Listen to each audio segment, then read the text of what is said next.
एक परिवार जिसमें माँ और बेटा एक दूसरे के सहारे जिंदगी गुजार रहा था, लेकिन बीच सड़क पर हुई एक घटना ने पूरा परिवार खत्म कर दिया। वो परिवार जिसमें पिता 10 साल पहले ही दुनिया छोड़कर जा चुका था, लेकिन बीच सड़क पर माँ बेटे के साथ हुए इस हादसे ने लोगों को हैरान कर दिया।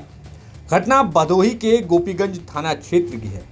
पर्वतपुर गांव के रहने वाले प्रियांशु सिंह अपनी मां विनीता सिंह के साथ बाइक से अमवा जा रहे थे। दोनों बाइक से जा रहे थे, तभी रास्ते में छुट्टा सांड आ गया। सांड ने अचानक मां बेटे पर हमला कर दिया। हमला इतना गंभीर था कि दोनों जमीन पर गिर पड़े और बुरी तरीके से घायल हो गए। मौके पर चीख पुकार मच गई। आसपास के लोग दौड़कर पहुंचे। किसी तरीके से सांड को वहां से भगाया गया। फिर घायल मां बेटे को उठाकर सामुदायिक स्वास्थ्य केंद्र लाया। हालत इतनी गंभीर थी कि डॉक्टरों ने दोनों को बीएचयू ट्रॉमा सेंटर रेफर कर दिया। मां और बेटे को बेहतर इलाज की उम्मीद में बीएचयू ट्रॉमा सेंटर ले जाया गया, लेकिन इलाज के बाद दोनों की हालत गंभीर बनी रही। डॉक्टरों की कोशिशों के बावजूद दोनों को बचाया नहीं जा सका। इलाज के दौरान पहले बेटे प्रियांशु की मौत हुई और फिर मां विनीता की भी जान चली गई। एक हादसे ने एक परिवार की बची हुई आखिरी उम्मीद भी छीन ली।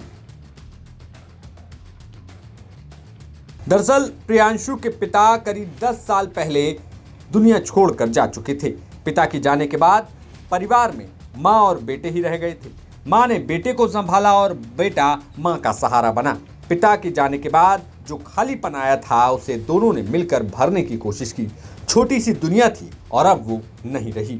एक तरफ बेटा चला गया, दूसरी तरफ मां भी नहीं रही। यानी जिस घर में पहले 3 लोग रहते थे, वहां अब कोई नहीं बचा। हादसे के वक्त स्थानीय लोगों ने तुरंत मदद की। लोगों ने सांड को खदेड़ा और घायल मां को अस्पताल पहुंचाया। दोनों को गंभीर हालत में बीएचयू भेजा, पर जिंदगी और मौत के बीच चल रही इस लड़ाई में दोनों हार गए। पुलिस ने दोनों शवों का पोस्टमार्टम कराया है, जिसके बाद गांव में अब मातम पसरा हुआ है।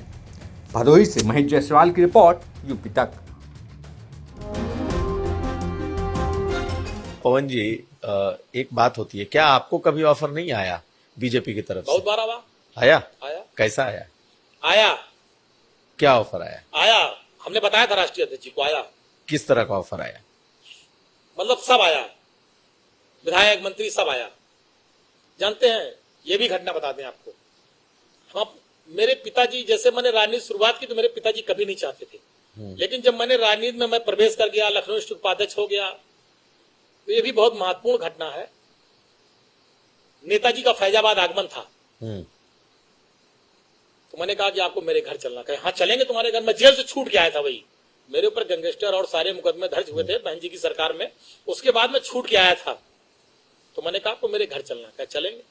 नेताजी मेरे घर आए, अंगूरीबाग कॉलोनी में। मेरी माता जी ने खाना बनाया था।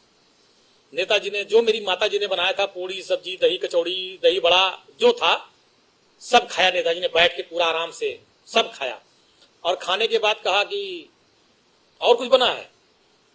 तो हमने मम्मी बुलाया अपनी माता जी को, तो उन्होंने पूछा क्या नाम है आपका? कहीं मेरा नाम गीता। कहीं बताइए कुछ और बना है? कहने जो बना था सब खिला दिया। फिर उन्होंने, मेरी माता जी ने कहा नेताजी से, ये पढ़ते लिखते नहीं है, क्या होगा इनका? नेताजी ने कहा पवन के कारण आज मुलायम सिंह यादव इस दरवाजे पर आए हैं, और देखना वो एक दिन वो भी आएगा। आज मेरे आने पे डीएम कप्तान बाहर खड़े हैं, एक दिन पवन भी आगे जाएगा, डीएम कप्तान भी बाहर खड़े होंगे, पवन बड़ा आदमी नेता बनेगा।